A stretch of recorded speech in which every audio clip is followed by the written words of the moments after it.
Hello and welcome back here onto the A stream inside the studio. We are back. It is two teams. It's actually us versus us as well. It's gonna be I really like the nice VS boxing fight going on the thing there. Hey, what's up? We're back now, and we're back with TSM and SANDBOX. Yes, and this will be, again, a very important game, but it's also the second game both these teams will be playing. That is kind of the rhythm that we have gotten into as we speak. So as we get that going, points are important for, well, both TSM, but also SANDBOX, who kind of struggled in their first game. They got one struggle very hard. They got one round, and that's that sort of problem that we're seeing right now is we've seen growth from teams. We've seen teams suffer on the first game and come back for the second. We've seen it from NA. We've seen it from other regions. We need to see it from APAC because APAC have had a very rocky start to Sweden. Will this be the game that turns their fortunes around? I don't know. If it's not, TSM might find themselves sitting very pretty at the top of the board. Yeah, TSM will definitely be chasing down those 3 points against all SANDBOX, who only managed to pick up a single round. You mentioned it before. You kind of, you know, you treat this game as we must win this one because, you know, it is going to be those 3 points that other teams in our group already have managed to pick up and might still pick up. So you cannot afford to lose out on that.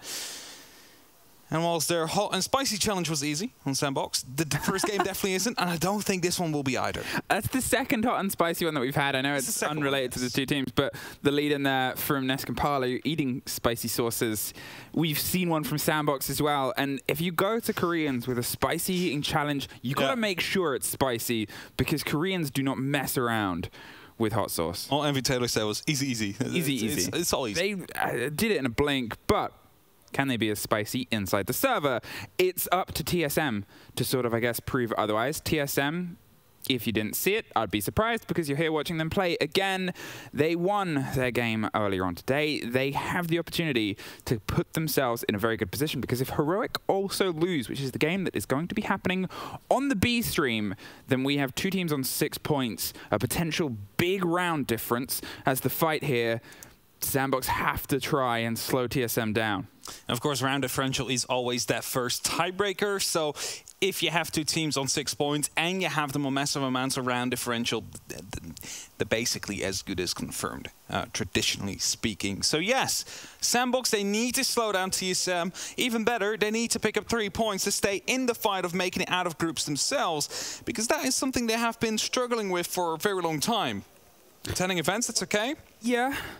Getting out of the groups is the tough part. Though they did struggle with attending events as well. Yeah, for a while they did. They were at Berlin. Berlin wasn't their best sort of showing, but one of the teams that they were able to put the pressure onto, I said, during groups was the eventual finalists, FaZe. If they can start to maybe find a little bit of that energy, if they can maybe try and start to find a little bit of that pace, this could be the place to apply it. And here, you know, up against TSM, they're sort of a team that struggled to get themselves back onto the major scene.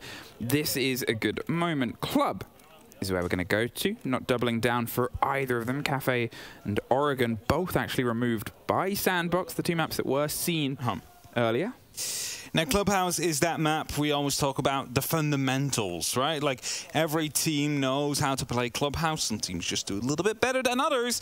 But there's a very clear step-by-step plan that you will follow if you want to be successful here. So maybe that's actually what SANDBOX needs, just to go back towards a basic map like Club where they can show their fundamentals and maybe even upset on TSM. I like how all their phones get locked in a little lunchbox. Yeah. I knew that they did get removed, but I've never actually seen it on a stream there. So that was nice. And, you know, I guess obviously it's still the first day of the competition. There's no two ways about that. These teams will always play each other at least one more time. However, if you find yourself on the back of 2 losses, if you're SANDBOX and you find yourself back on the 2 devastating losses, how do you come back from that? That's the thing. You might not. It's just a simple thing of it. At some point, if you lose out now twice, you lose out one more tomorrow, and you don't pick a full 3 points after that, you're going to be out of the competition, which means you don't really have anything to play for anymore at that final day, which to some extent can be dangerous for the team you're facing. But at the same time, you want to make sure that all your games have impact. You want to make sure you're playing to qualify. I mean, it's more than just having impact. It's setting a pace. It's setting a sort of tone. You're looking at a group here that has 4 generally strong teams. It has 4 people that can put in a big performance across the board. You know, if you're finding Liquid putting in the pressure against Heroic, potentially on the other stream, Heroic just as likely if they've got Benjamaster, who wasn't quite in the TSM showdown game, showing up and able to get into that gun game a little bit more. Maybe Liquid having an easier run against SANDBOX earlier or something that's going to slow Liquid and speed SANDBOX up. There's so many what-ifs and so many what-abouts, but we can only really get the true answer of how this is going to go when, well, we get the answer of how it's going to go. Last second team talks, a huddle. Quick last second notes coming through. Motivational speech. SANDBOX is already warming up here, so had that. It's one of those things that you might not be able to hear as sort of strictly. Obviously, we've done groups, we've done tournaments, and we've done stuff where you can hear the comms and the shouting. I don't know if you picked it up earlier in watching the TSM game. I did, walking past. TSM were verbal towards Heroic. I did hear it, yes. You probably don't have that same impact against... Was it a you needed a timeout? Was that? Yeah, you need a timeout was one of the ones I heard. I mean, to be honest, it started a bit back and forth, and then TSM started to run away with it. Heroic had a couple of bites back in, but as I said, you know, it was a team where if Uno was sort of at the top of the board, it feels like a game that might have warmed TSM up. Yeah, definitely could have been the case. And now they're coming up against SANDBOX, who, I mean, are a good team, especially in APAC North, but they just struggle finding success on the international stage. And TSM, of course, they have been there. They have won it all. Yes, there has been some changes ever since they did, but there is that experience, there is that skill. And they're expected to win this game to some extent. What do you do if you're a team like SANDBOX who comes off the back of a 1-7? Because the only round that they took, it wasn't the worst round. It's just they then disappeared for the rest of the game. It was the first opener. It was good. And everything else was forgettable. Yeah, that's basically it. They did well at that start, and ever since, basically, everything they ran into was completely tailored against them, and they couldn't do anything about it, which is problematic if you think about it that way. And you kind of hope that TSM doesn't have the same approach that we've seen before, where, for SANDBOX, that is. So SANDBOX actually has a good opportunity to put in a fight, because otherwise this might be a very quick game as well. It's so tricky to call. On the first day of an international tournament, in any situation, you start to really get a taste of 2 things. One of them is how the teams have prepped and played against each other. Obviously, you're going to get that throughout the whole tournament. But 2 is how they deal with opening day pressure.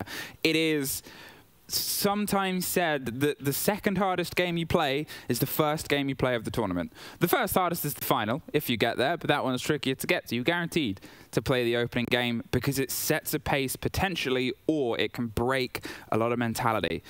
This is that true test now. This is when you start to actually really put the train on the tracks and see just how far it will go, is based on practice, based on that, and based on the back of what happened in the morning.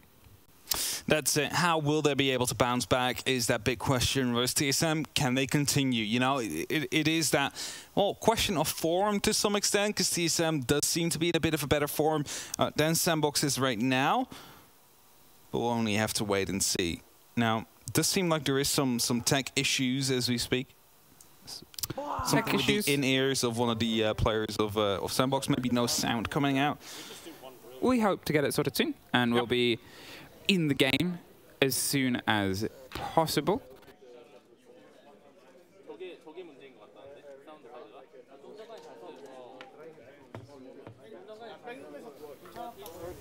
I guess, okay, if we're going to fill time, if we're going to put that distance down, are we going to put the expectations on SANDBOX that we know that they can do in national play?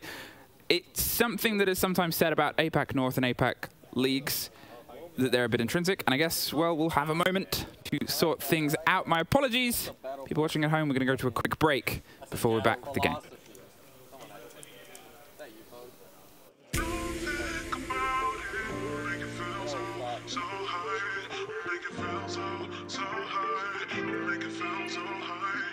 Tell me if it's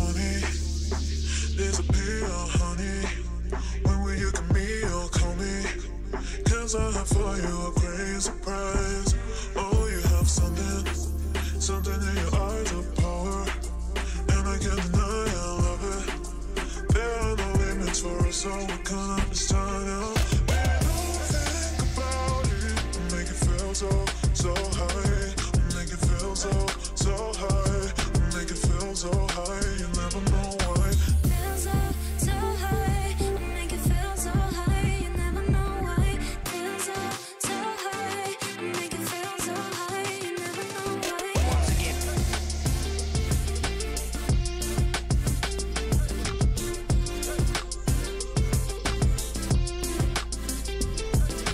Feels so high, you never know why.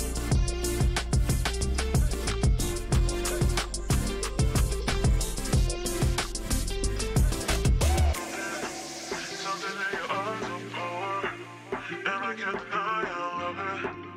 There are no limits for us, so we can't understand it. Baby, don't think about it, make it feel so high, make it feel so high, make it feel so high, you never know why. Feels so high, make it feel so high, you never know why. Feels so high, make it feel so high, you never know why. Once again.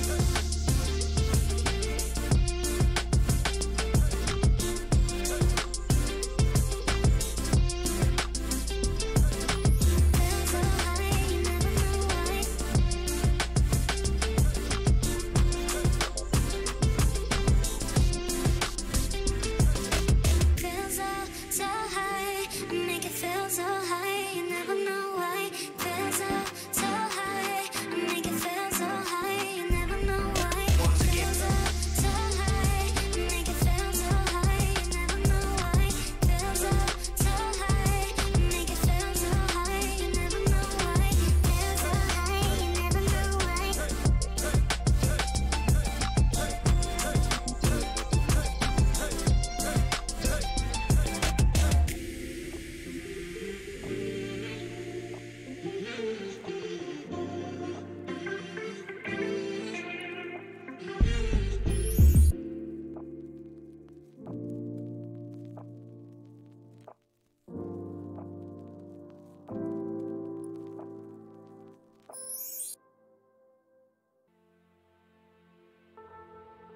No more talking about it. The way it is, the way it is. It's no mystery. There's no getting around it. When you're here, we got chemistry. We light up when we ignite. We're stars in a darkened sky. When you leave, don't forget to remember. Don't forget to remember me. When you leave, don't forget to remember. Don't forget to remember me.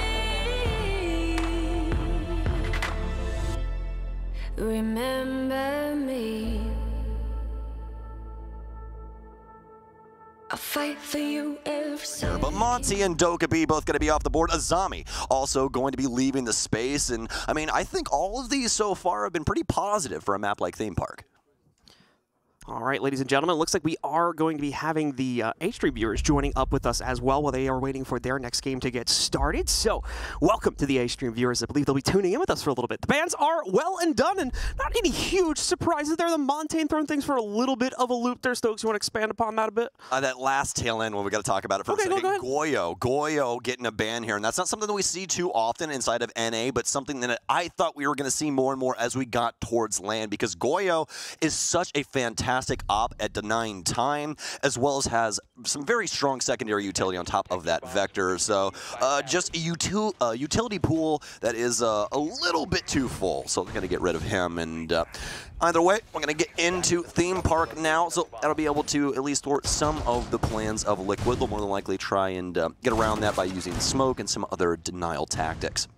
See an interesting spread of utility. Team Liquid already bringing up a Capcan, for instance, on round number 1 here. We've obviously seen Capcan increase his play potential quite a bit over the past kind of year or two now, especially with the increase to the amount of EDDs he carries and the fact that you can now double stack them, of course. You guys at home to play the game will know very well, but that was a more recent change to the competitive side of things that started to see him being brought in a lot more due to his insta-kill capability that he tends to have being brought to the table. That as far as our tags are concerned, we're not going to see any repicks show up here either. They're going to stick with that same lineup they started things out with. So it means our defenders, of course, will have to contend against the Ying Assault if they're able to get to the threshold leading into Throne Room, of course, one of the toughest sites to be able to even get to that threshold.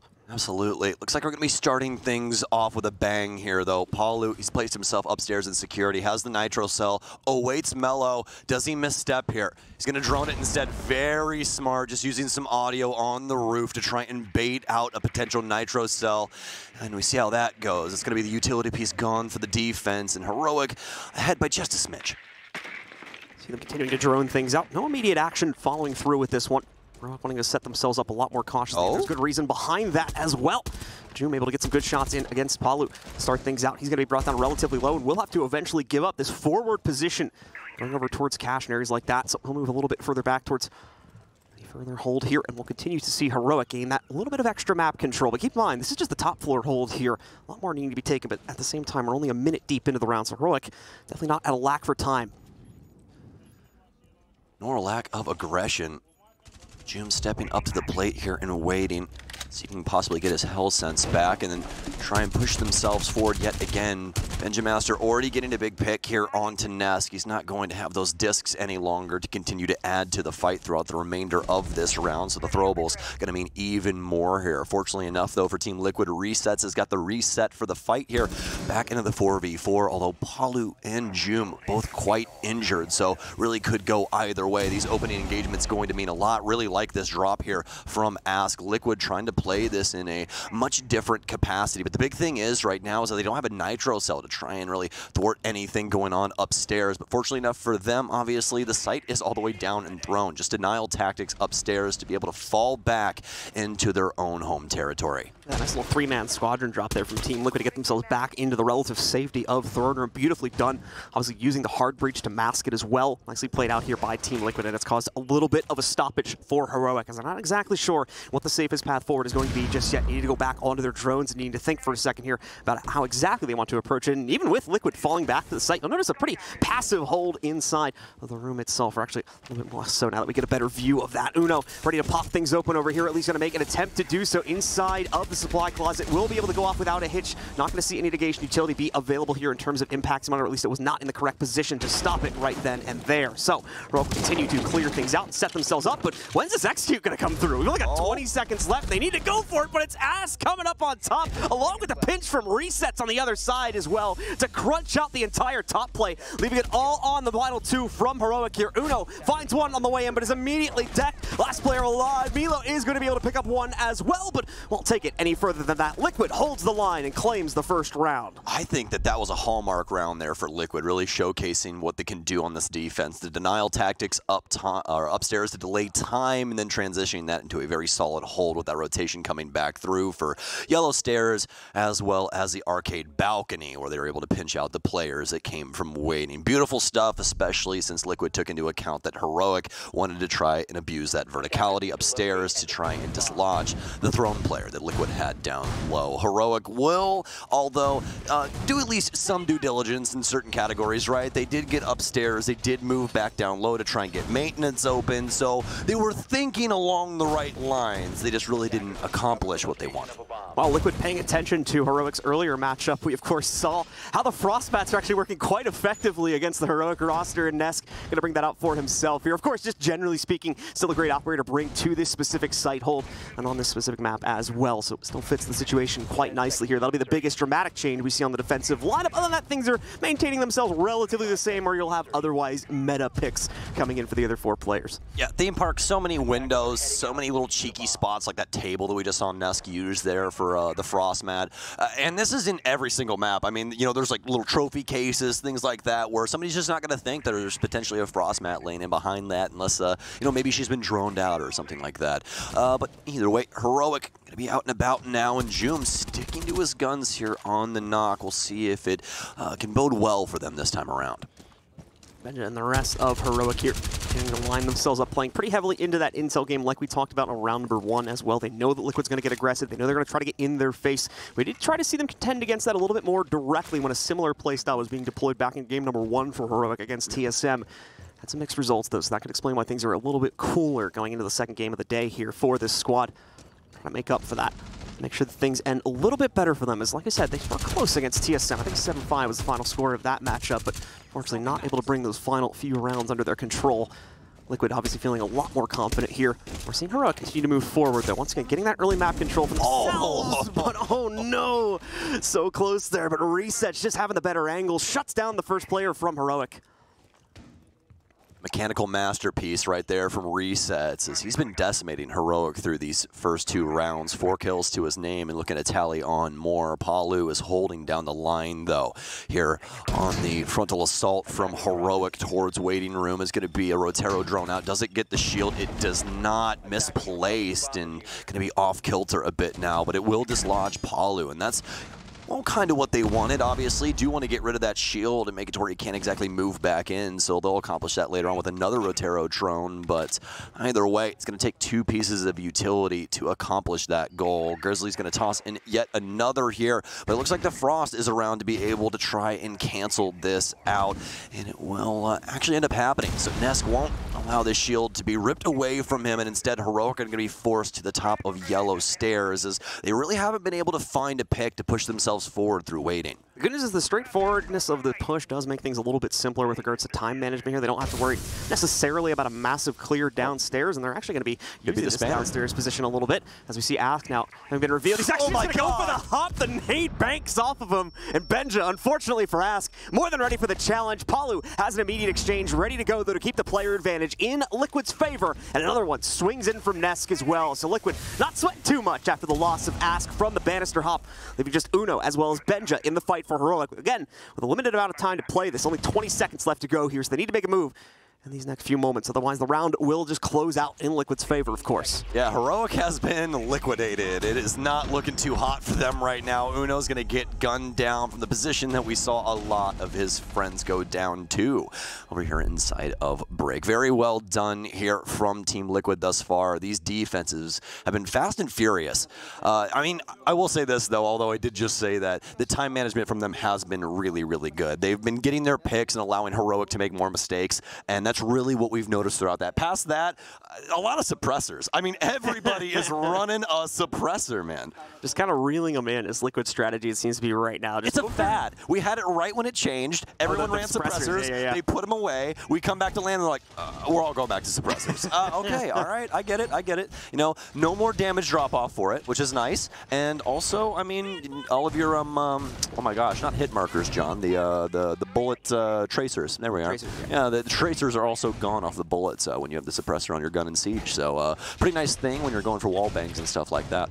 With regards to the roam game, though, definitely agree with what you were saying earlier here. Liquid doing a fantastic job of kind of trapping Heroic and giving them a false sense of security or a false sense of hope to an extent as Liquid falls back on certain timings. And that, of course, allows for Heroic to move and getting that little bit of map control, but it's all set up to kind of allow them to walk directly into Team Liquid's own angles where they can shut them down like we saw towards the tail end of the previous round. They're Heroic getting close to the edge of the site, but never really able to get themselves into it because of the very aggressive angles Liquid were holding. Yeah, they default out right up to waiting, and then they're like, okay, well, we can't get around this. Their angles are too good, so they try and send Benja downstairs to throw a spanner in the works, right? Try and get some other angle that's going to be able to affect the defense, but they're ready for that. Well, in a certain sense, I guess, it was more of a body-blocking grenade play, but, I mean, hey, it works out in the end for Team Liquid. See Joom work his way up to the top here along with the rest of Heroic. Obviously seeing a little bit of aggression swing back out from Ask on Liquid.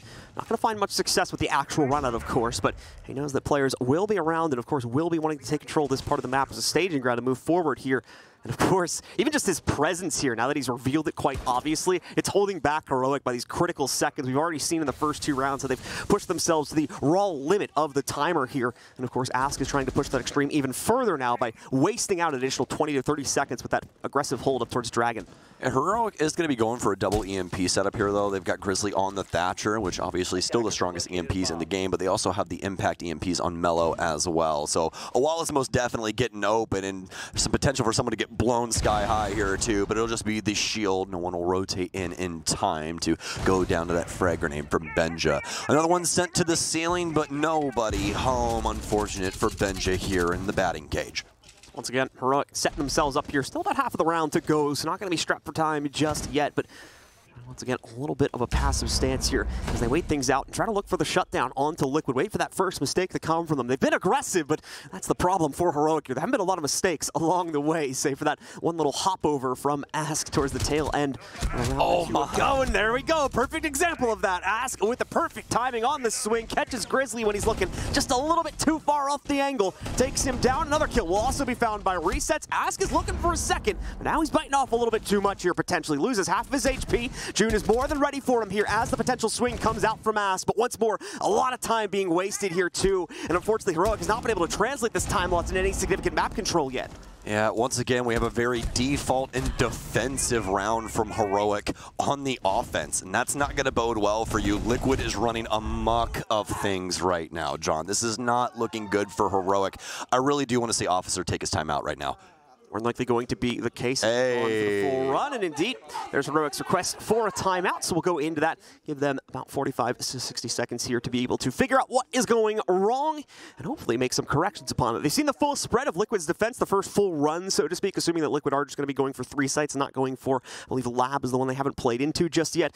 So now Heroic's coach can give input on how all 3 of those sites played out and the specifics that need to be improved upon on each of those. They're doing a good job of getting in position for their initial game plan, but there's really nothing else past that. They're able to hold on to that first initial area that Liquid allows them to have, but Liquid just takes the fights later on. Instead, they allow Heroic to sit there and waste all their time.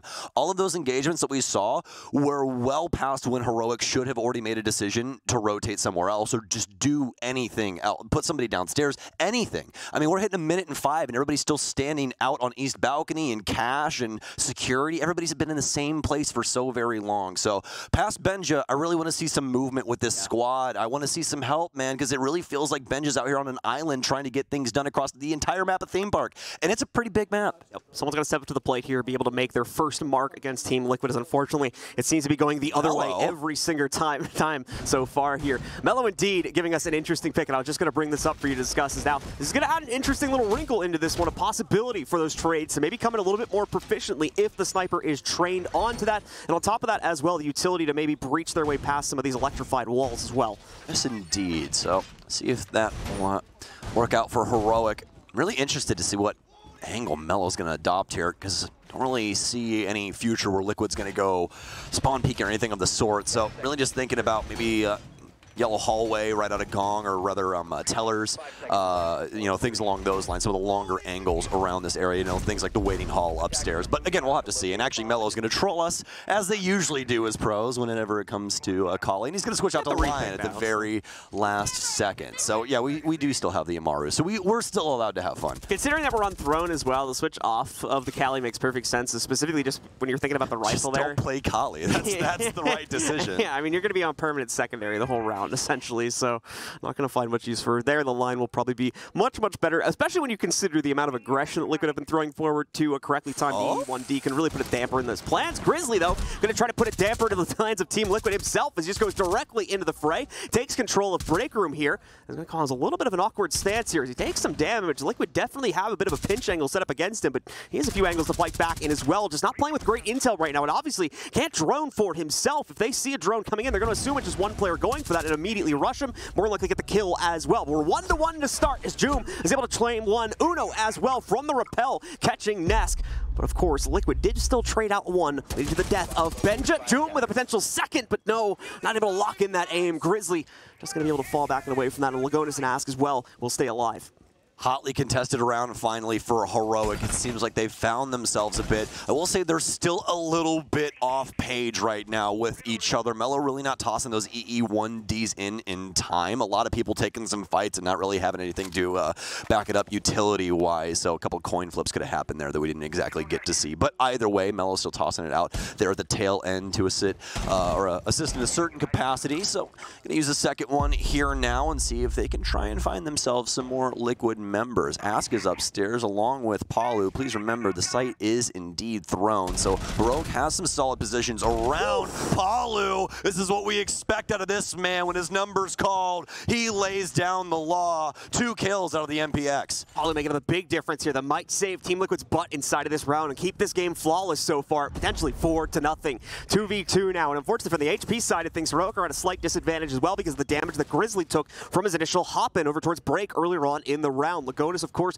able to work his way back. Only 1 Toxic Babe left to use, but at the same time, only 45 seconds remaining on the clock. Nice angle here as Lagonis is going to be brought even lower. It's nicely spotted out via a drone, and the perfect setup from Uno as well to finish the job against Lagonis. Palu versus the world, but we've already seen him pull off an impressive double kill. If he's able to get 1 more here, he can still save the round, and he's got the benefit of the timer working in his favor here with only 25 seconds left to play. Palu, the most kills of any player in Siege history, an MPX, a Nitro Cell, and Valk, a fragger's friend of an operator. See if he can get it done here. Nitro Cell, remember, he's going to take the shots up against Grizzly. Does Uno cancel here? He does not. He's going to man up, and he's going to put down this case into overtime, but Uno gets it done, and that's what we expect out of this man, out of Europe.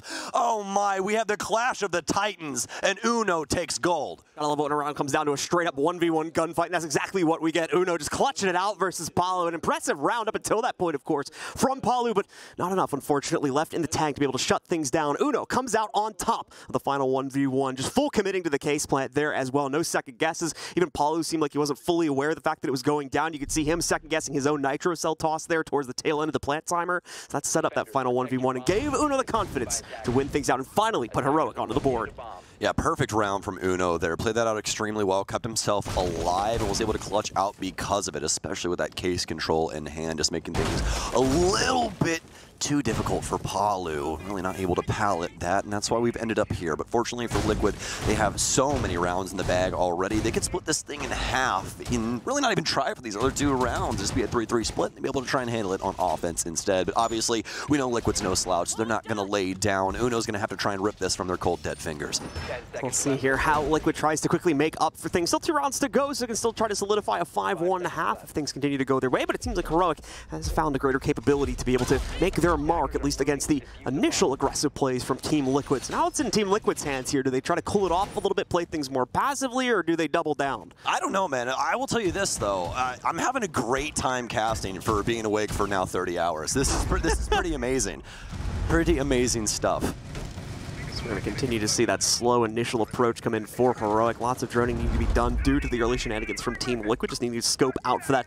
Make sure nothing goes awry in that department. Nothing crazy happening in terms of the operator department as well. Uno, of course, getting the extra confidence for the last round. He's going to get promoted to Ash, but aside from that, everything is pretty much what we have seen so far throughout this half. No real surprises on either side. And it seems like Uno has had a realization, kind of went and looked in the mirror for a second and said, well, if somebody needs to kill someone, I guess it will be me. Grabs an R4C and some breaching rounds, and well, now you got Ash on your hands, don't you? So we'll see if Uno can get things done with this monstrous kit, although she does not have her stuns anymore, still quite potent in a lot of different ways. So Palu's going to be the one that's on the front line of defense in this area, and he's been doing such a good job across the board. We saw his engagement earlier inside of waiting. We're looking to see if we can get another one here inside of break.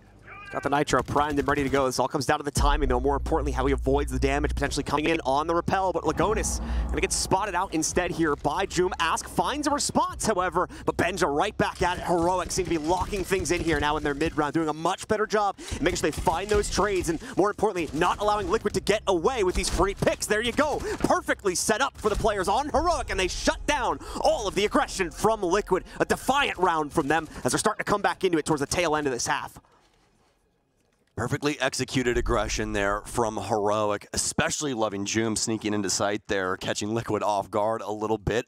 Liquid's really like to roam heavy early on, then fall back to sight, kind of showing that ghost pressure, making Heroic re-drone things, maybe get some drone utility out of the way early as well for that drone count. But either way, it's really getting in the head of Heroic, you know. It's making it to where a lot of their timing before was pretty off-kilter, but now things have completely changed up. They're playing up against what they know Liquid is going to do, or at least what they suspect. They're not just sitting there and awaiting the arrival of Liquid. Instead, they're game planning and pushing themselves forward. So in the case here, so let's see what Liquid has up to bat for the final 2 rounds of, or final round, excuse me, of play here. More importantly, what Heroic has working on. Yeah, you spotted it too there on the top. He's going to do it again. You know he is. I'm not saying a word, Mello, until you lock that in. See, well, his other teammate's going for the 6 picks. He's still locking it at the moment. We got a hard breach swap, a Nook coming in, of course, as well as another one coming in there for Joom. But once again, I believe that Blitz is here to stay. If it gets to 3 seconds, then it is indeed. There it is. There yep. it is. It's Nicely done. All right. Well, Mello, you're not going to troll us this time, are you? But hopefully you don't troll your team with this one. Blitz, interesting pick whenever he's brought, but he can mean damnation for the other squad if played out correctly. Now, correctly with Blitz, that's a pretty wide berth, I would say. You know, there's a lot of different ways that can be. You can kind of be a nuisance. You could wipe the whole squad. I mean, we've seen it done a million different ways when it comes to this operator. So we'll see if they can try and assist themselves with that Blitz shield, being able to stun out their opponents and bear down on their location, potentially getting some melee kills in the process. Nesk does have a pretty harsh counter for Blitz, though, as he's actually ended up bringing Legion to the table. Absolutely the case. Aside from the Legion pick, though, we could end up here with a very nice set of intel just because of the fact that Liquid's aggression has been busted back out very quickly against the members of Heroic here. And of course, if the shield gets into the way of that, like this, you can counter that push very, very quickly, as Joom will be supporting the play from Mello as they move themselves forward. Lagonis does find the first exchange. Joom's going to be able to get his own personal second. Mello trying to knock one out outright here as he gets the flash going, but the player from Liquid dodges away, gets themselves down into the bottom of Lab. Liquid still going to be at a disadvantage, though, as they suffer that extra loss from Joom. Excellent entries coming in from him as it's brought down to a 4v3. Well, more likely going to get quiet here for a second as both of these squads try to recoup. Team Liquid, they've still got site control, resets directly under a den of wolves here. Not the other Wolves squads. It's actually Heroic here, obviously, in daycare. Uno's made his way across the roof, and he's going to open up security hatch. Reset's got the comms for this, so they know that Heroic is more than likely going for somewhat of a rotation. It doesn't mean the whole team is going to commit. It just means that they have to know that it's a possibility and try and suss it out. The big thing is keep track of Mello. When you hear that shield shifting around, you really need to be on top of your communication, because all it takes is one little moment where Mello can slip through the cracks, and that'll be the round. Things have gone very, very quiet, though, since that initial push from Heroic, but it's all for a good reason, all to set up the next phase of their assault, the next swing forward into initiation itself. You can see Uno getting himself in a position to drop back down. Obviously has the laser gate in the way. Hello and welcome back. Thank you for bearing with us. We are ready, pretty much, to get into this game. So without too much further warbling and scorbling, we'll find ourselves in TSM versus SANDBOX. That was the wonderful Blue and Stokes. Yeah. On the B stream? They are on the B stream. They just literally flew in. They literally flew in. They got in 10 minutes later to ride on the broadcast. We called them in. We said, we need you. They said, okay. Give us 30 hours. And Give us 30 hours. I mean, it is a long flight all the way over from America. But no, we have ourselves an A game teed up and ready to go in just a moment. If you missed all of the preamble, we'll sum it up quite quickly. SANDBOX, very sad start to the day. Pretty much as sad as it could be. TSM, a strong opener. However, can they close out the day with the same power? It's down to the Koreans to see if they can, well, show up. That's it. Can they show up, or are we going to get more of what we had just, well, hours ago at this point? SANDBOX, they need to show what they're capable of. We know they're a capable team. They just haven't been able to show it to its fullest extent. It's kind of sad to some point, but that does mean there's still potential for growth on their side. Well, potential for growth. I mean, it's hard to get worse than the performance they had earlier. Yes. It's possible a bandit ban. Okay. I guess it's club. If there was literally any map where you would ban bandit, it's here. It's still Still not the most common. No. No, bandit I would tricking- even go far as to describe it as rare. It is quite rare to see a bandit pen. All heart breachers are going to be open on a clubhouse, which is a rare thing to see as well. We're going to have the Thatcher available as well, so as TSM start off, they will be finding themselves into that basement. And the bug is being called out by Static, so I'm wondering if we're going back. Either way, looking at the setup that's currently being made, Merc is just prone in the bathroom. Not quite sure what he's looking for. It might be waiting for the call on the bug rehost, which we are going to slip into. So we will have one more, hopefully very quick rehost. We're in the game, we're active, and the studio's all firing, so this shouldn't take too long. We'll be back in just in a moment. I guess that gives us some more time to recap the pre-game, and let's just and then go back in time. Hi, welcome to the showdown. Hello, hello. SANDBOX versus TSM. Yes. Tell me about it. One team won, one team lost. Okay. A team that lost tragically. Yeah.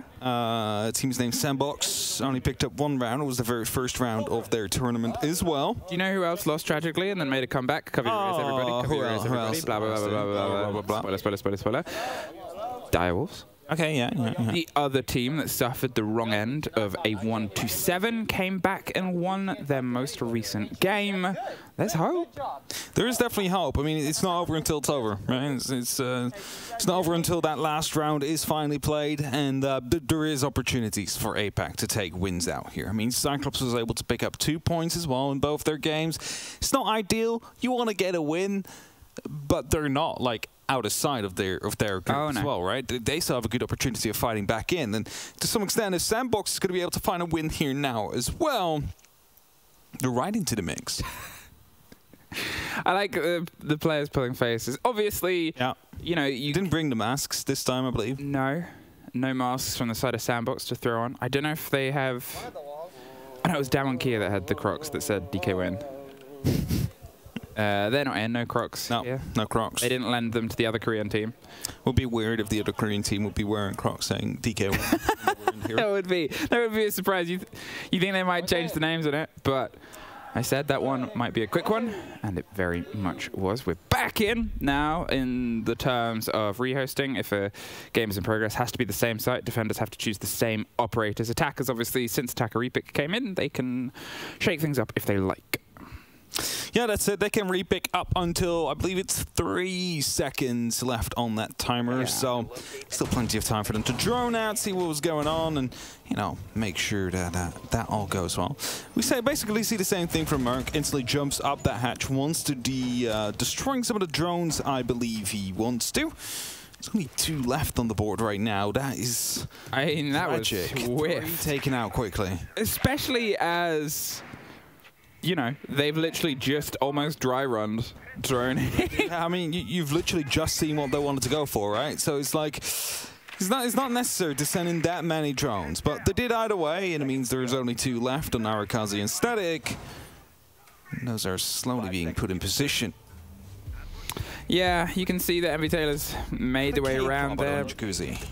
There's also the control. Yes. Of Mozzie that might be able to get it. And as you said, the Kaid Claw all the way on the top floor there. It's a tool defense. It's something that became not the most familiar, but more familiar than other things, is sort of getting that full stretch, putting the pressure on. And we'll see if the pressure can actually start to come together. The only round SANDBOX took in their previous game today was the first. It was an attack as well. Can they try and keep up tradition, or will they drop even that? That's a big question. Within 2 minutes and 20 seconds, we'll have the answer. Skipboy droning out the kitchen sees it's going to be clear EMPs to be used. Actually, a double EMP to be used to truly make sure there is no trickery going on from the Cade. And the opening will be there. Jacuzzi opened up. It's going to allow them to start moving in. Now, there is going to be 2 Capcan traps put down onto the gym door. Bolo actually starting to push up a little bit there. Good boy taken out in the meantime by Gasher, so SANDBOX not having the best of starts. Gasher, yeah, he was just able to get the strike there round. I think that might have been in dirt all the way on the swing. Potentially, they were definitely off. Yep, now that they're there back on the site, it was aggression from TSM here. SANDBOX, they find themselves a little bit wanting. One of the things I criticized them about before is sometimes they're a bit slow on their approaches, on their swings, and that's something that TSM are putting the pressure on. Merc suffers a bit of a scrape, tucks himself around. Bolo goes for the wide swing, gets one, looks for the second, actually pulls back and drops, I think, maybe a drone on the reveal there, but that's 2 players lost, and all they've been able to do is really open one wall. The pressure is here onto Snake. Does he know?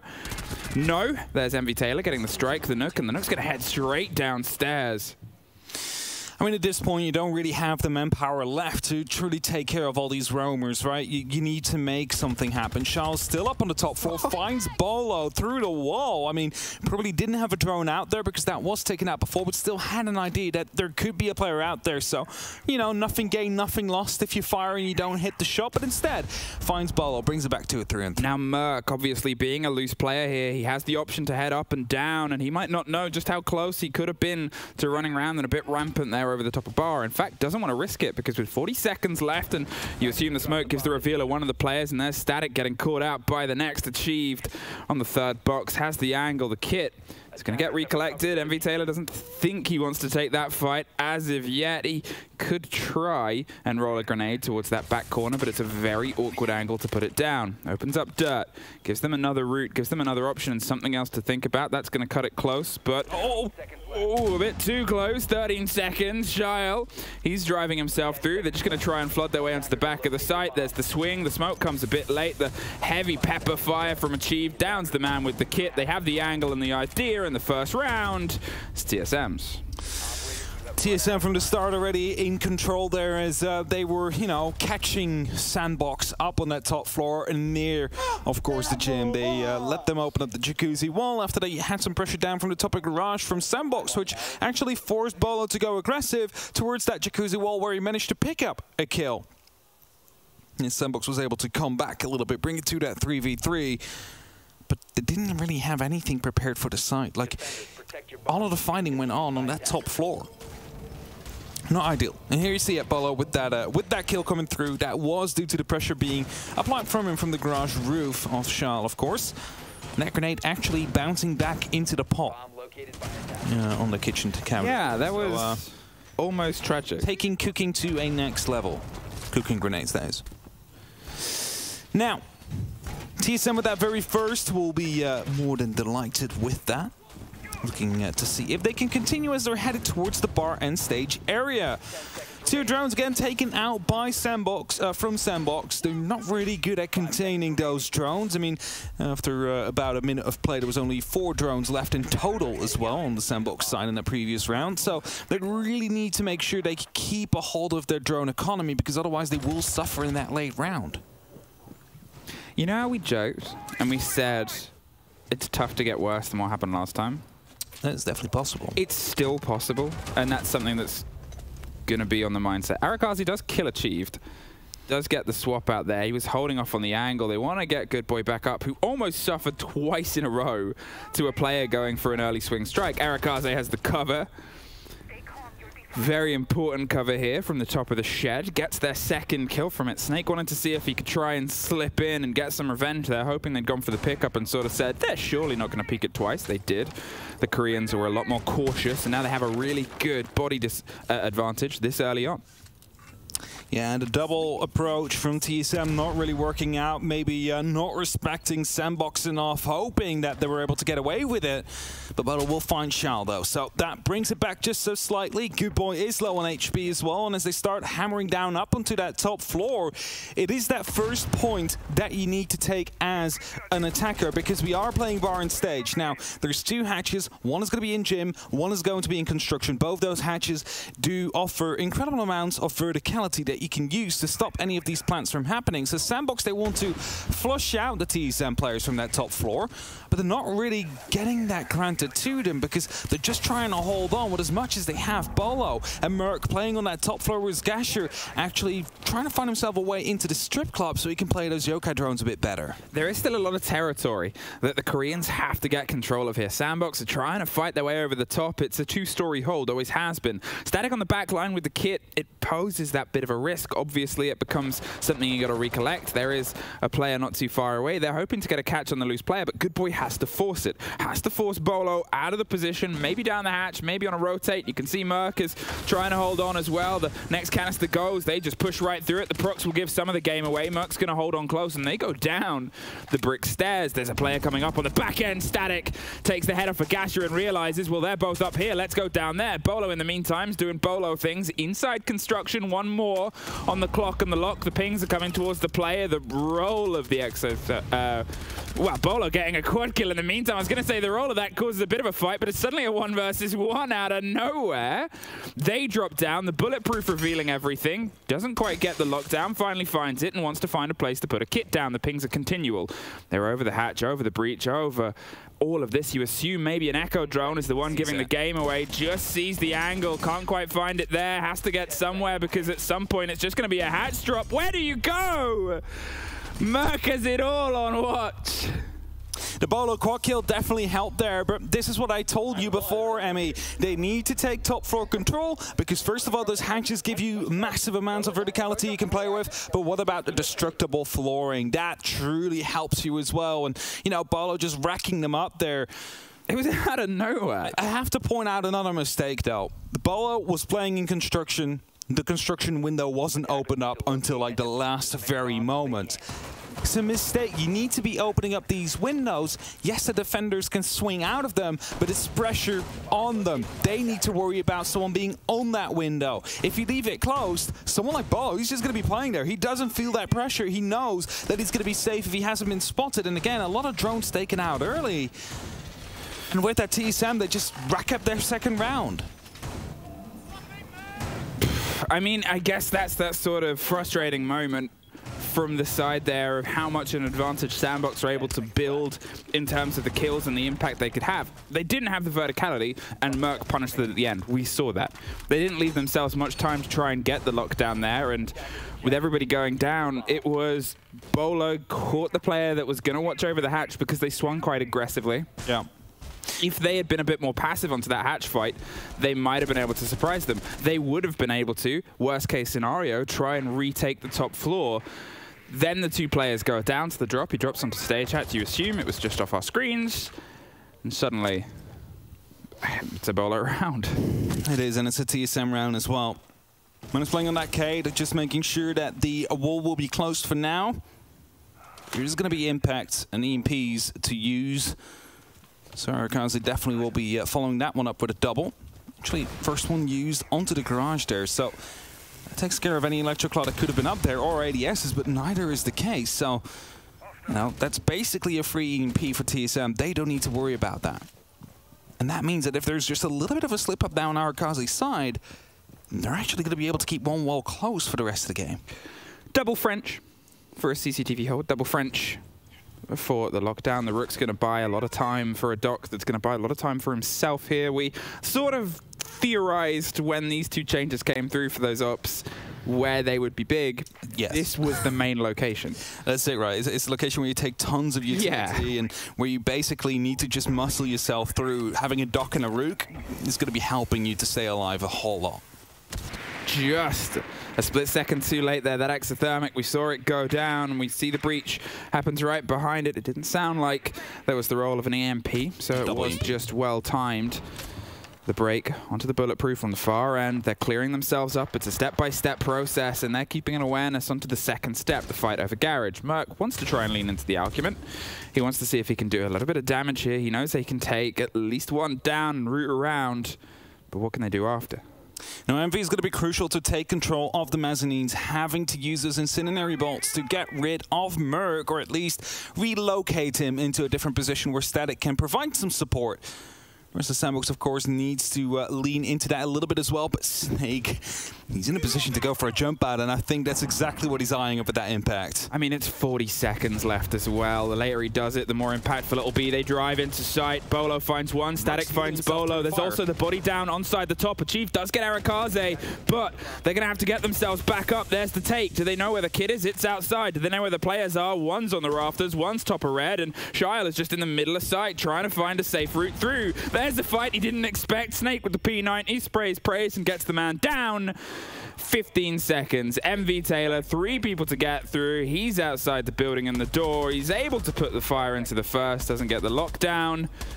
And Snake's just going to tuck himself in for what is a 3rd TSM round. Snake actually using the withstand there as well to pull himself up. But that's going to be a 3-0 for TSM. And actually, I don't know if you saw it, but I mentioned it during the play-by-play there. But they put a lot of fire up onto the catwalk, hoping to get rid of Merc. However, Doc fully heals himself. So what he was doing is just stimming himself 3 times, basically not dying by the fire. It wasn't up until the Zofia actually ran through in CCTV, spotted out that Doc was still down prone onto the actual spot there before he shut him down. So it's something you can do.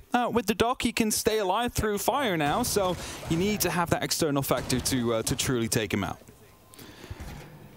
TSM complete the perfect rotation across the opening 3 rounds. SANDBOX, unfortunately, still showing some of the signs of woe from earlier on in the day. They cannot quite get this full connection with the approach that's being put against them. It's not that there's loose threads in players.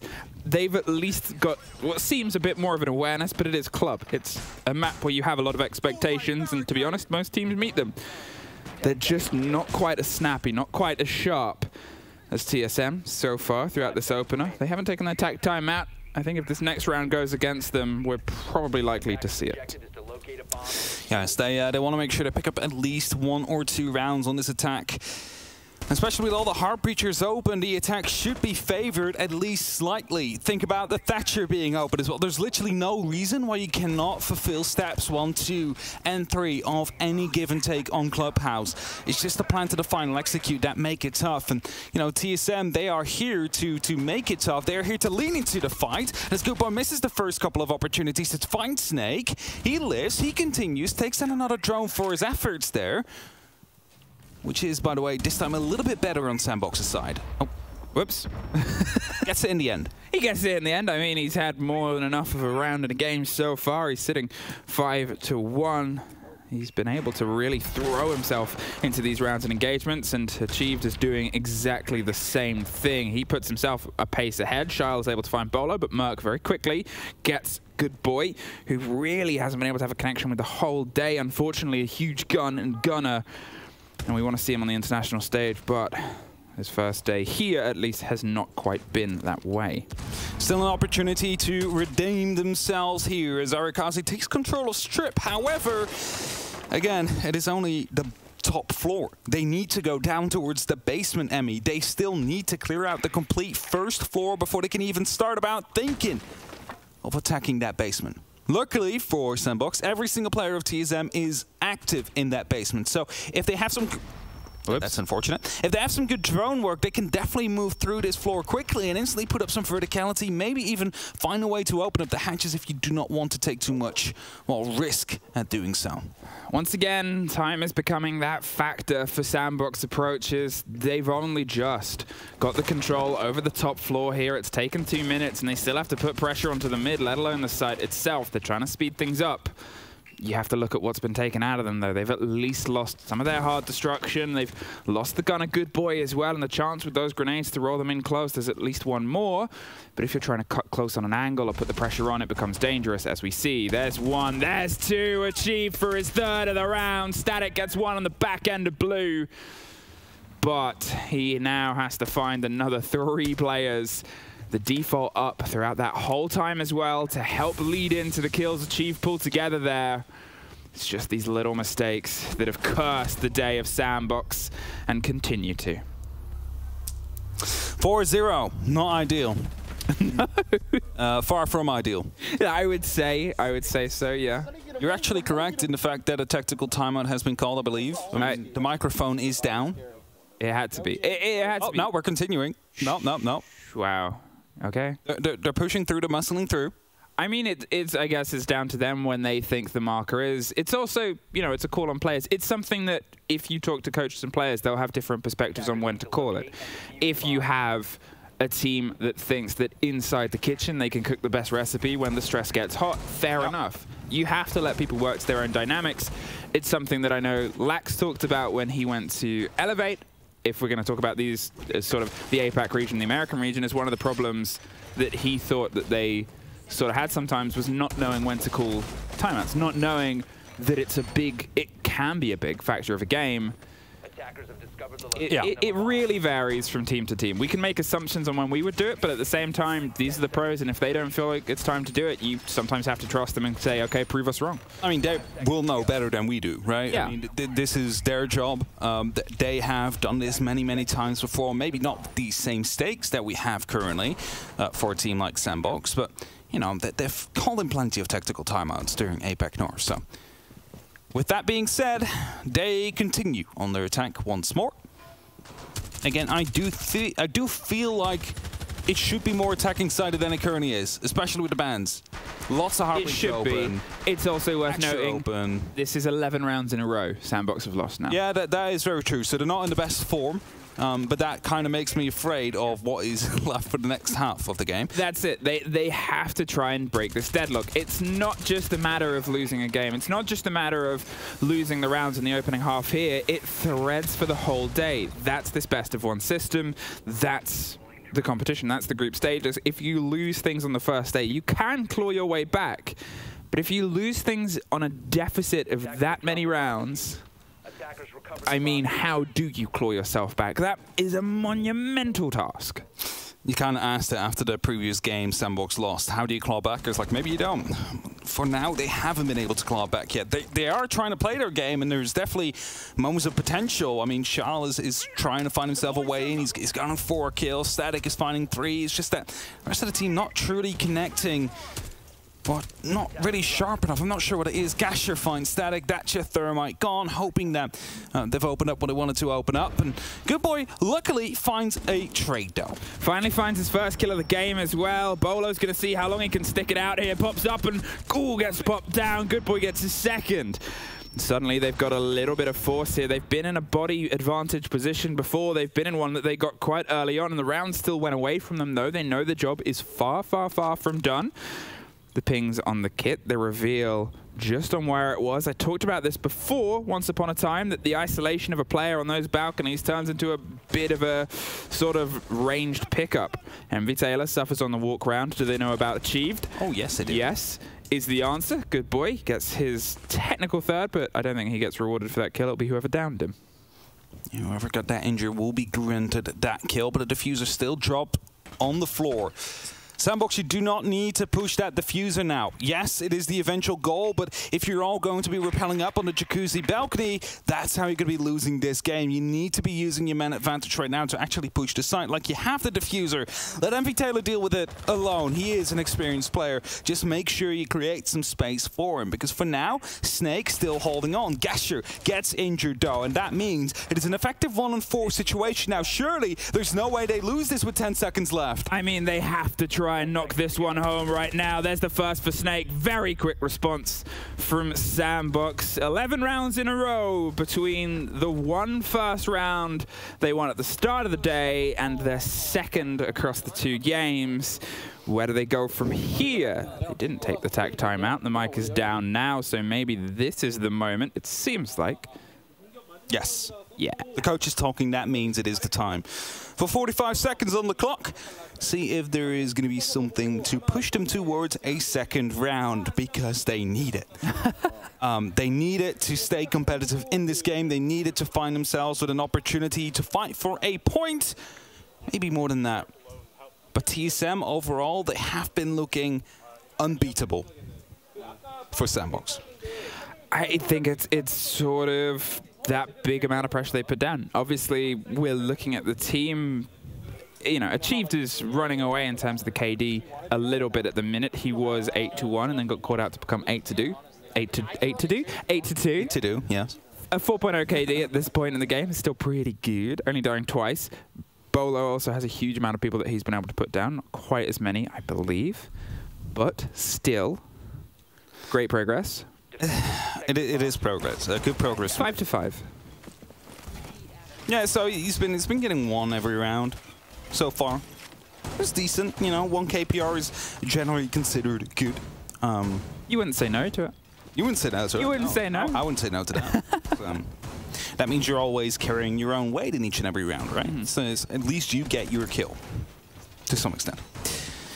SANDBOX is struggling with that a little bit more. The Monty is being brought out, though. They have realized it is going to be CCTV and cash. The last time we had Merc healing himself through the fire every single time they brought it. So what do you do instead? You just push a Monty in their face. There's not much you can do about that. You can stim yourself, but that's not going to be helping you against the Monty like that.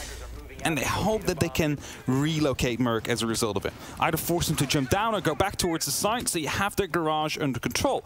Because for everybody that is new, or for everybody that doesn't watch comp as often, is just playing casually, the steps for Clubhouse CCTV are simple. Yes. First, you open up the garage or you open up the balcony, whichever one it is.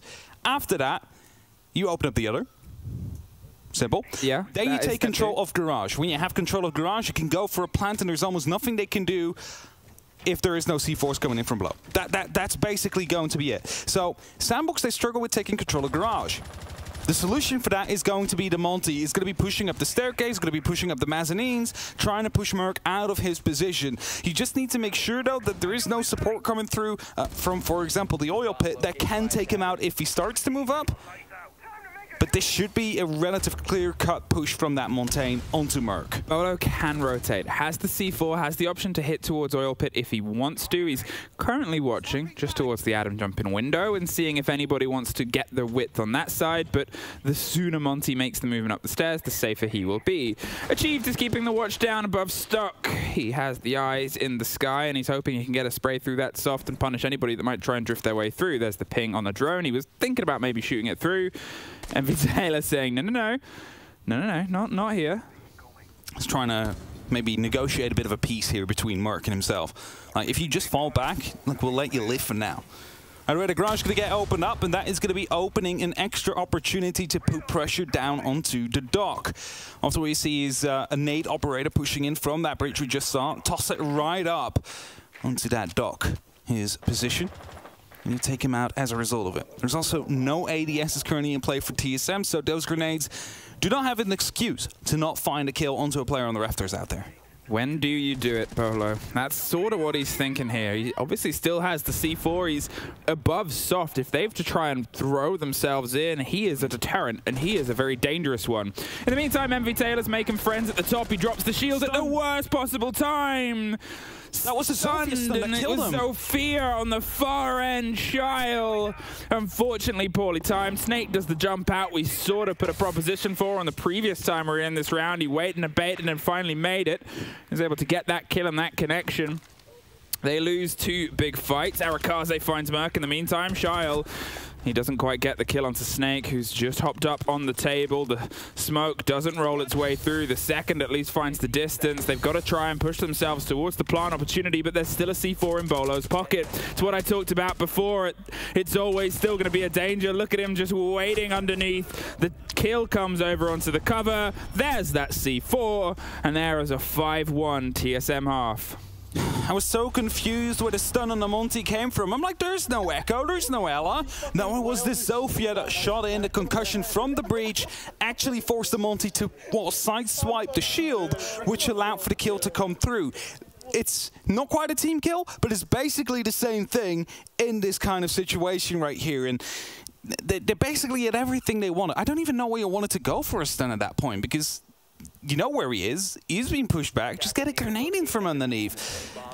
The only thing I can think is if they thought somebody might have just been close on the hop and they were trying to get a proximity stun on somebody on the door. But then why wouldn't you go through the drone hole? That's it, right? You saw it on the replay there again. It was just shot in all the way wide through the garage window or the little rotation that is out there. So yeah, the only thing I can think is if they were trying to use it to check, I wouldn't expect it to have been a check onto garage because MV Taylor was in there and he can call that nobody's there. Yeah, so the only thing I can think is hop. But, you know, again, it's a mistake that's made, but it's something that's happened from SANDBOX throughout the day. It's the little mistakes have really cost them in big ways in moments where they might have been able to thread something else together. It's still so hard to me. It's like that Monty that should have been the solution of forcing Merc out of his position, and Kind of just throw him under the bus with that concussion there right away. Quick entry from Merc. Drone is out ahead of him as well. There is going to be a shield he needs to deal with. We'll do that quickly with that breaching charge. Smoke canister comes out. Oh, actually got caught off by the beam there, so the explosion never came through in the shield. Yeah, shield's going to stay standing. I'm not sure about how much of a read they got about that, if there was enough cover in terms of the explosion and the audio back and forth. We know the drone got caught, and MV Taylor almost got caught as well. There's players all around him. Are they trying to circle? It seemed like no. I thought they might be heading towards Adam. The hit on the air jab. Nobody to punish him for it, though. At least that has been cleared out, right? So they don't need to worry about that air jab anymore. Schal is also rotating out, doesn't want to stick around, and TSM now slowly taking control of that first floor, having the opportunity to fight for the hatches. Black Irons are being taken out as well, so that is less information into the pockets of SANDBOX. I believe there's only one player currently still about on that roam, and that is going to be Static. Now, is there drones chasing him? As he drops down into the bar, he needs to be careful because there is definitely players around these doorways that could punish him for it. I mean, fair enough. You see what comes instantly behind them. This is a thorough clear from TSM. They entirely knew where the players had stuck themselves, and they made sure to force them out with the pressure and presence of let's hit them hard, fast, and aggressive. A minute 30, and they've been able to get some control over the top two floors and start trying to potentially angle themselves down. You can see the final check is just here on the back end. It's still steady across a just entirely encompassing drone game. Chief checking, seeing if there's any black eyes, you know, that could be guiding some of these nitrous cells to be tossed up. What they do not know, though, is that there is already one pre-place, and as soon as they start opening up onto the actual staircase, that might blow up, and find Polo! That is the shutdown. That is the entry that they need. And now they need to play this number advantage game on the side of SANDBOX to ensure themselves a second round. Yeah, they lose Bolo, which, as we said, is the 1.0 KPR gunner. That's been a big drive for the team. They also lose the Selmas. We saw at least one of them used before on the breach and the pressure on the top. They have the thermite. They have one more breach that they can do. They're concerned about the angles. They have to make sure that this does not get tricked off. And can it be? Well, not in the actual usual way. The C4 is all but used up. They're just going to have to see if they can try and spray it out. There's a caution to the wind paid. The roll of the grenade is going to start to see if it can pitter-patter on the back line. 15 seconds, and the pressure has to come now. Snake gets dropped. Shile caught one round. There's Merc on the swing. Does not quite get his gun out in time with an MV Taylor kill on the far end. Flawless from SANDBOX to double their performance from earlier on in the day to find their second round here. Well done. A good bait as well, coming down to find Bolo by putting up that C4, making sure that they were able to go for a proper reply. It wasn't in the usual spot, just a little bit besides that. That allowed them to surprise. Now, gym and bedroom next. Not wanting to go for CCTV. Mentioned before, it is probably one of the most known sites in Siege currently to attack, due to that simple step-by-step plan that is almost going to be foolproof. And does they want to go for gym instead? After that, we might see bar or CCT come through. SANDBOX still hasn't decided on that. Well, they might have. We just don't know it yet. But what we do see is that Frost to come through. He's trying they might have decided. He's just guessing the future. I mean, you did ask before, what are you going to do with the 3 seconds in the future I could do? Yeah, and you said not nothing. far enough. I mean, you know, it's still like at least 3 minutes out. Yeah. That's why I'm not estimating. Yeah. You're crazy. You're a loose cannon. But the Frost coming through. Yeah. Frost mats, the welcome mats. Are going to be Sophia change from Snake. Tactical. Tactical 6-pick. Yeah, there's nothing more we can say about that. That is just a masterclass in repicking. All right. We still talked about how good the attack could be based on the bans. The limitation of the bandit on the back end, the Kaid still technically on the board, but so is Thatcher, and so is the drive to getting hard breach open. This is a site that is probably going to reveal that more than the basement, and this is something where it's down to TSM to reveal that.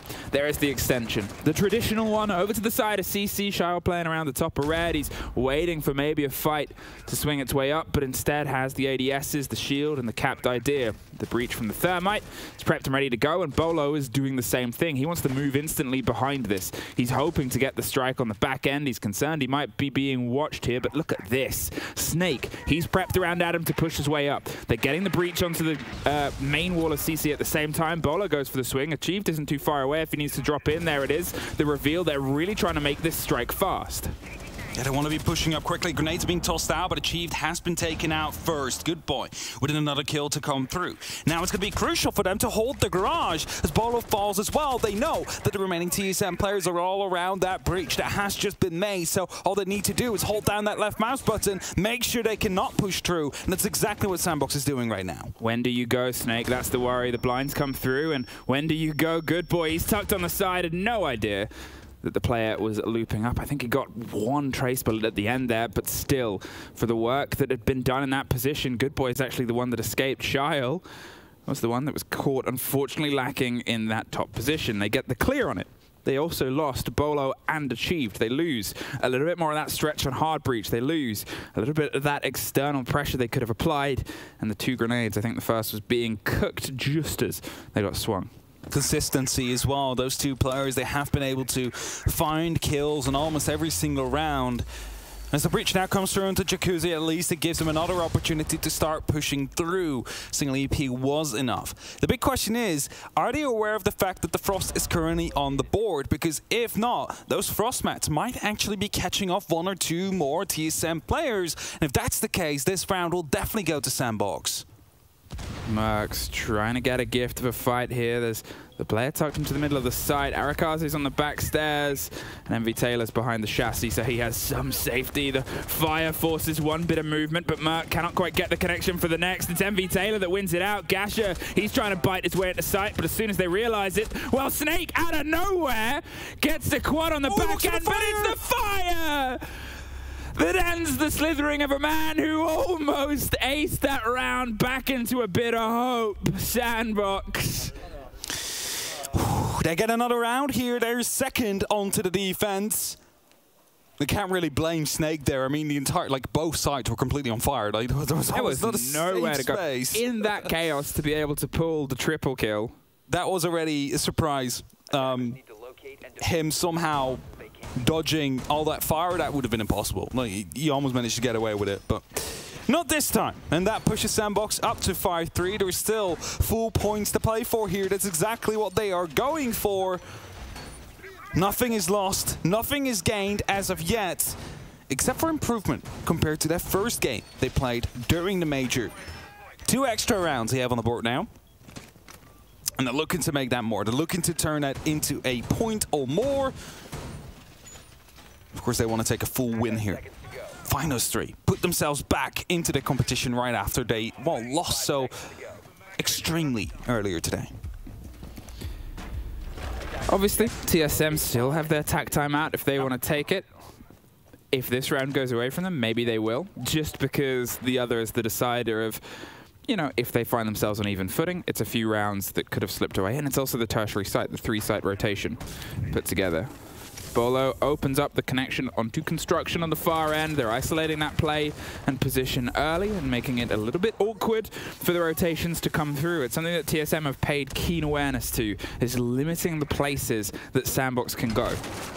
TSM is very quick with opening up the defaults here. They're making sure that they give themselves as many opportunities as early on as possible. Also, in the meantime, MV Taylor's being droned out. He finds Snake, though. He's hoping to lean back into the fight for a second. Finds Bolo.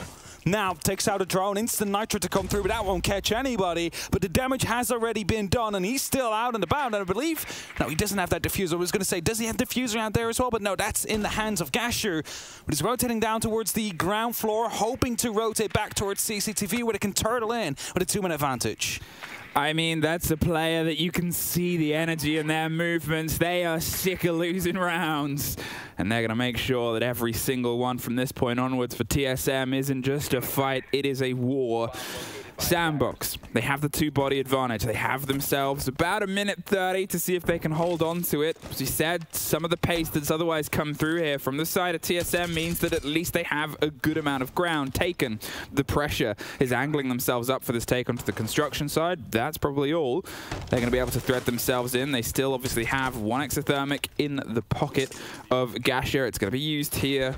It's the easier push to make connect. There's the roll, the claw. The next one won't quite get it in time. And the breach is open. Gives them another opportunity, an extra long line of sight from that bedroom all the way into the cash room.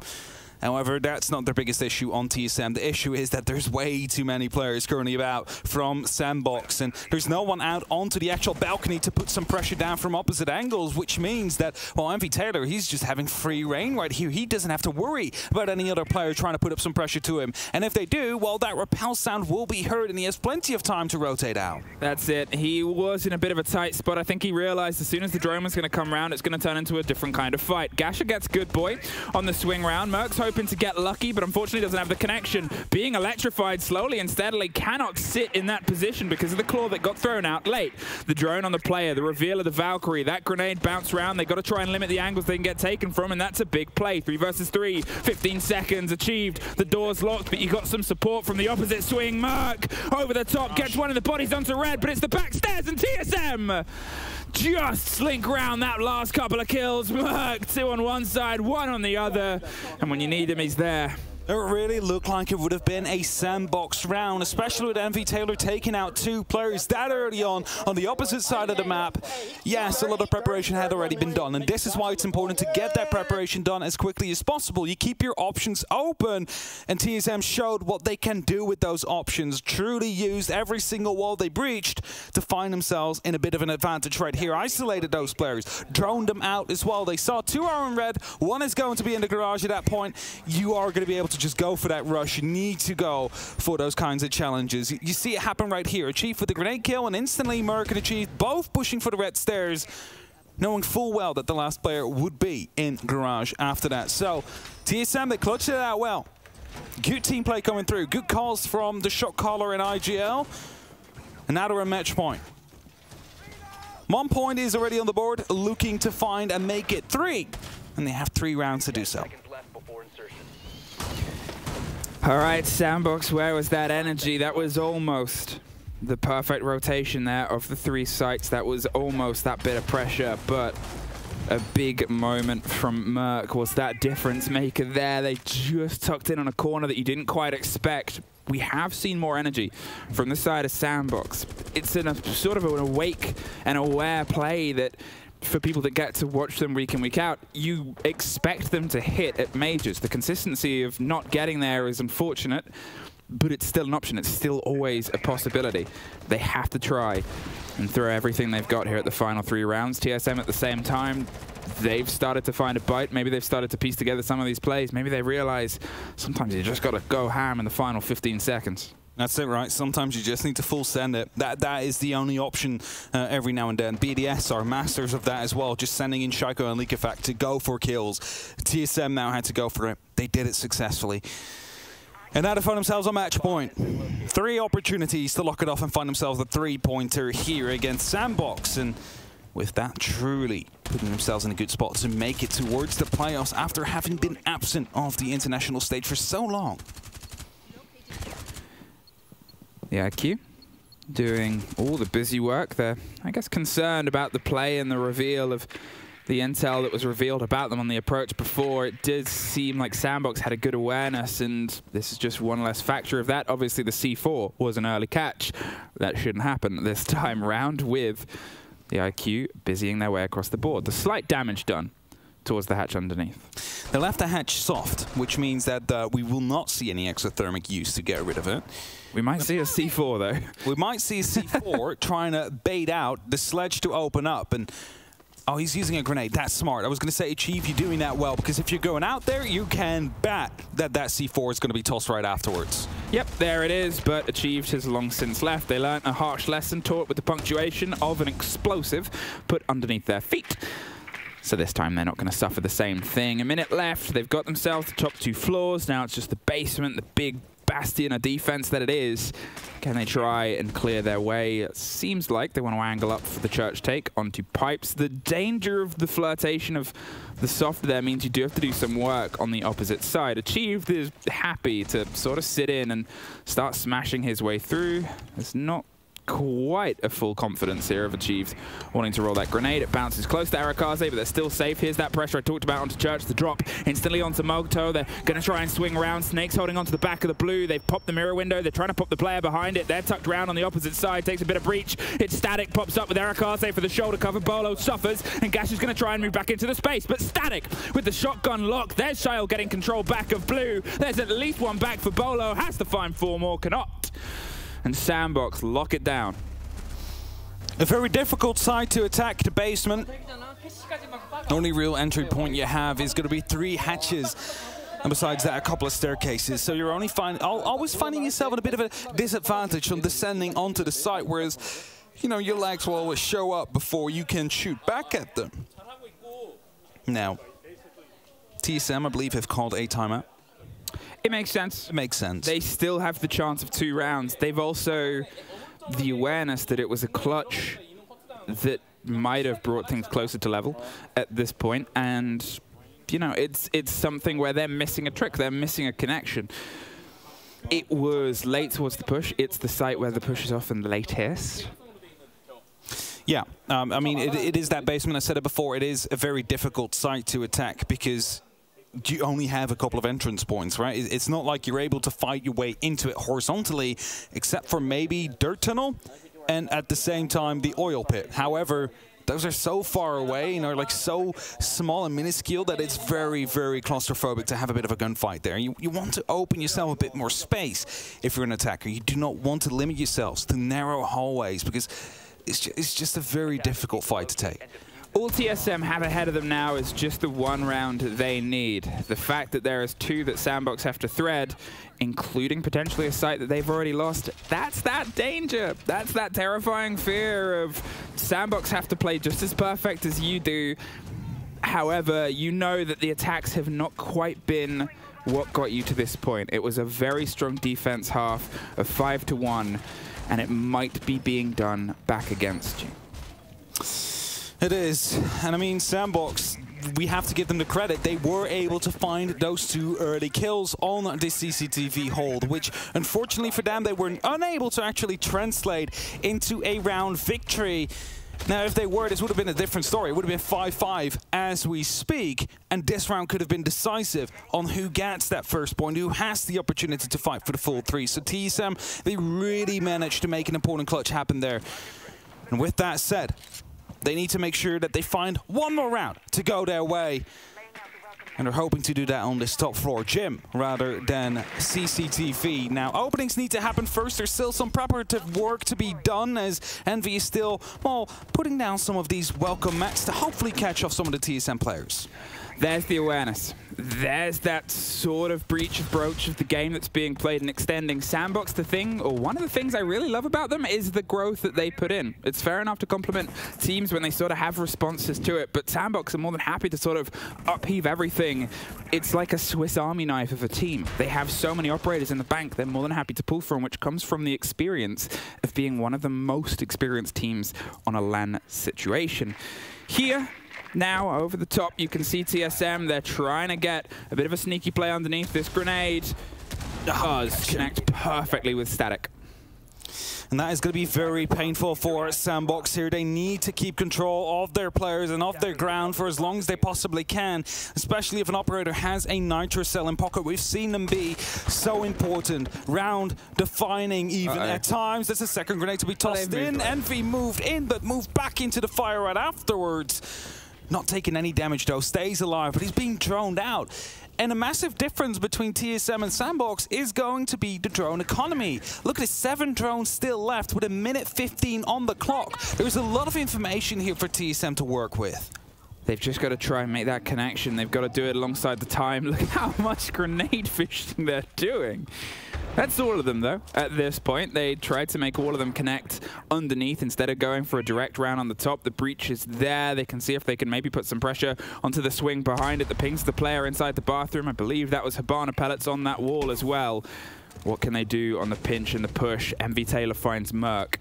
Removes the Thatcher, seems to lean back into a fight. Achieved wants to be a bit of a response here. As long as MV's in this position, regardless of the pings, you've got to try and force the player out. 40 seconds. And the time ticks steadily further and further away from TSM. At this point, the flashbangs need to be the difference maker here. It's the only piece of utility they still have left on TSM. They need to isolate the player, either in the bathroom or in the logistics side of things, to open up truly. The first flashbang comes through, but the ADSs are going to be catching them. Arakazi finds the kill to Bolo. That might be differentiating. Snake gets Shile. They're going to try and have a big blowout fight here, and you've got to remember where the kit is. Gash has got it in pocket. Onside Jacuzzi, an important fight to win, but MV Taylor wins one back. Reloads, caught out. Snake is able to get one more. Good boy. The young prodigy is the only player left for the hopes here of SANDBOX pulling any points from their first day. The cover is not his to take. TSM just push it over the line, and the dying throws take the 3 points, take the game. SANDBOX showed up, but unfortunately it was in the second half of the second game, and it's a bit too late to take anything from the first day. It is. There is going to be 0 points for SANDBOX, but at least the improvement and the shown potential they have. Round 9, for example, on CCTV could have been theirs if only they were a bit more spread out, if only they didn't lose those first initial fights to grenades. And round 11 as well, I mean, the one we just seen could have just as well gone the other way if Good Boy would have decided to go through logistics rather than the construction door. And that means SANDBOX is going to be leaving with 0 points. Unfortunately, they'll not be happy with that, but mentioned before, still plenty of time to come back. 4 more games to play.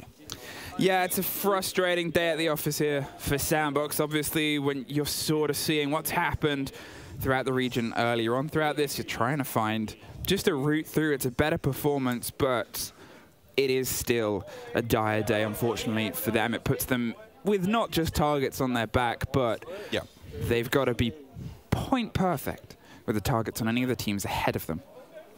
They do. They need to really maximize on points over the next couple of days to find themselves to qualify. But before we break that down any further, we are headed for a short break. So stick around and we'll see you in a few. Like, if we're both tied in points.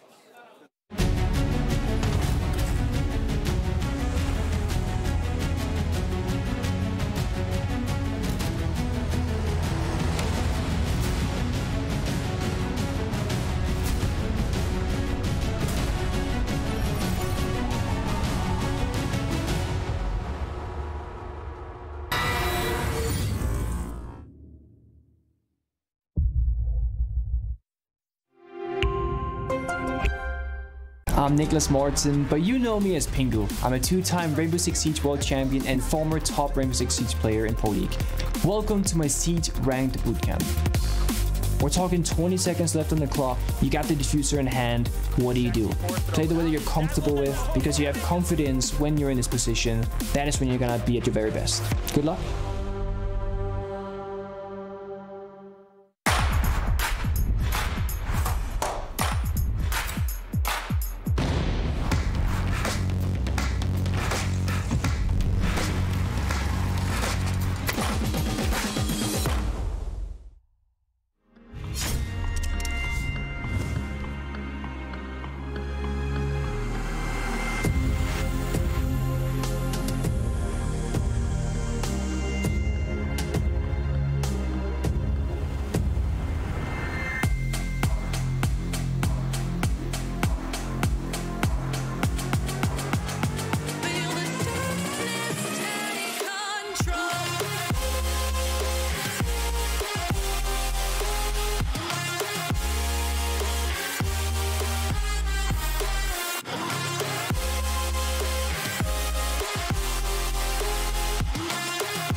Hello everyone and welcome back here in the post-game, the breakdown of TSM, finding another 3 points, finding another win, and SANDBOX finding some rounds, but unfortunately a little too late. It is at least some improvement for the team from APAC. Not quite enough though. We want to see them pick up points as well eventually. But for a while, it looked like it might have been going worse than it was in the previous game. I mean, it wasn't until round 5 where they were finally able to at least win a round onto that defense. And then they managed to find a couple more onto their attack. So at least they have that going for them. But TSM, they looked unbeatable for SANDBOX for a very majority of this game. It was a very defender-driven club. It was both attacking teams, I guess, struggling to get a bite of each other. They struggled to find the route through in towards each other's games.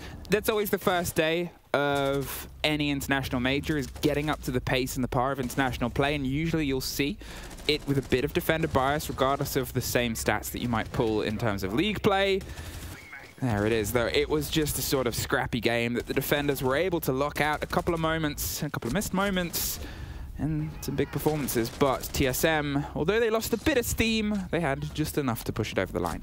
They did have just enough, and they managed to capitalize on the small mistakes made by SANDBOX time and time again as well, which is, I think, the differentiating factor while we are finding ourselves in 7-4. Think of the Zofia concussion we had onto the Montaigne, for example. That could have been a completely different round. Would that not have happened? What if the 5v3 situation onto the gym was actually, well, returned into a round for SANDBOX, and what if that last round would have just gone a little bit different? We could have been talking about a victory now for SANDBOX, but it is going to be the other way around. TSM, they were able to isolate these mistakes and, well, punish them for it.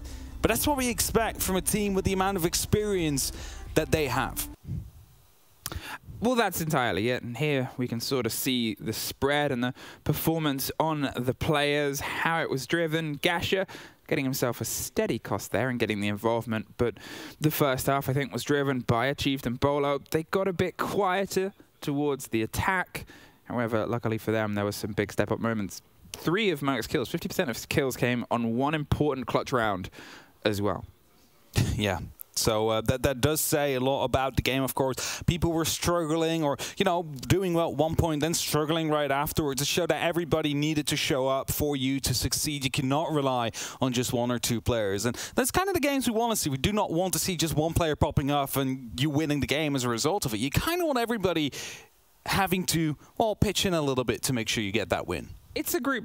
It's a group effort. It's a team effort. It's something that requires all of you. And I guess that's the frustrating thing about SANDBOX there, because if you look at the second half there and you look at their performance, a few of them had a decent cost. A few of them had a decent performance. Yep. They just could not lock it out early enough. And then late, when they were able to lock things out, it was too late. TSM had a shorter distance left to run.